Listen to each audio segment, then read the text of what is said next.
দর্শক, এই মুহূর্তের সবচেয়ে বড় খবর, আরজিকর কাণ্ডে অ্যাকশন মোডে সিবিআই। ঘিরে ফেলল পুরো বাড়ি। এবার অভিষেকের মুখ শুকিয়ে গেল। আর এদিকে সরকার বাঁচাতে মরিয়া তৃণমূল সুপ্রিমো মমতা ব্যানার্জি।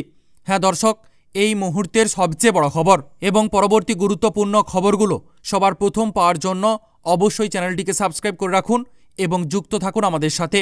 সকাল থেকেই অ্যাকশন মোডে সিবিআই। সাত সকালেই অভিষেক বন্দ্যোপাধ্যায়ের অফিস ঘিরে ফেলেছে কেন্দ্রীয় তদন্তকারী সংস্থার আধিকারিকরা। সকাল ৮টা নাগাদ অভিষেক বন্দ্যোপাধ্যায়ের অফিসে পৌঁছে যায় কেন্দ্রীয় তদন্তকারী সংস্থা সিবিআই। সঙ্গে রয়েছে সিআরপিএফ জওয়ান এবং তার সাথে রয়েছে রাজ্য পুলিশও। আর সেই ছবি সরাসরি দেখছেন আপনারা।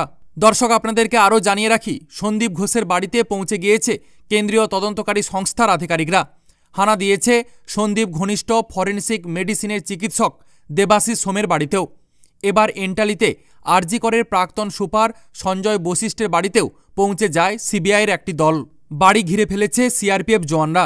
এই সঞ্জয় আরজিকরের প্রাক্তন অধ্যক্ষ সন্দীপের ঘনিষ্ঠ বলে শোনা যায়।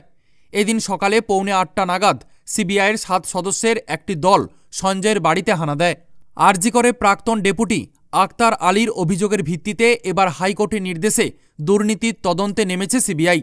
আরজিকর হাসপাতালে দীর্ঘদিন ধরে চলছে দুর্নীতি, এমনটাই অভিযোগ করেছিল আক্তার আলী। কিন্তু তার অভিযোগের বাস্তবতা কতটা রয়েছে, ঘটনা সম্পর্কে তিনি কি জানেন, সন্দীপের সঙ্গে তার সম্পর্ক কেমন, সব উত্তর খুঁজছে এবার সিবিআই। অন্যদিকে এদিন সকালেই আরজিকর হাসপাতালেও পৌঁছে গিয়েছে সিবিআইয়ের একটি দল। সুপারের ঘরে গেলেন সিবিআই আধিকারিকরা। গোটা হাসপাতাল কার্যত ঘিরে ফেলেছে সিআরপিএফ জওয়ানরা। ভাইস প্রিন্সিপাল নিজে সিবিআই আধিকারিকদের সুপারের ঘরে নিয়ে যান। এখন দেখার সেখান থেকে নতুন কি তথ্য উঠে আসে। সিবিআই সূত্রের খবর, এদিন সকালে সন্দীপ দেবাশিসের বাড়িসহ মোট 15টি জায়গায় হানা দিয়েছে সিবিআই। হাইকোর্টের নির্দেশ আসার পরই কাল বিলম্ব না করে আরজিকর দুর্নীতির তদন্তে এফআইআর করেছে সিবিআই। জোর কদমে শুরু হয়েছে তল্লাশি। ওয়াকিবহল মহল বলছে, 2020 সাল থেকে এখনও পর্যন্ত আরজিকরে যে দুর্নীতির অভিযোগ উঠেছে, এবার দ্রুত তার নথি সংগ্রহ করতে চাইছে সিবিআই। কে বা কারা এর সঙ্গে জড়িত তারও পর্দাফাঁস করতে চাইছে তদন্তকারীরা।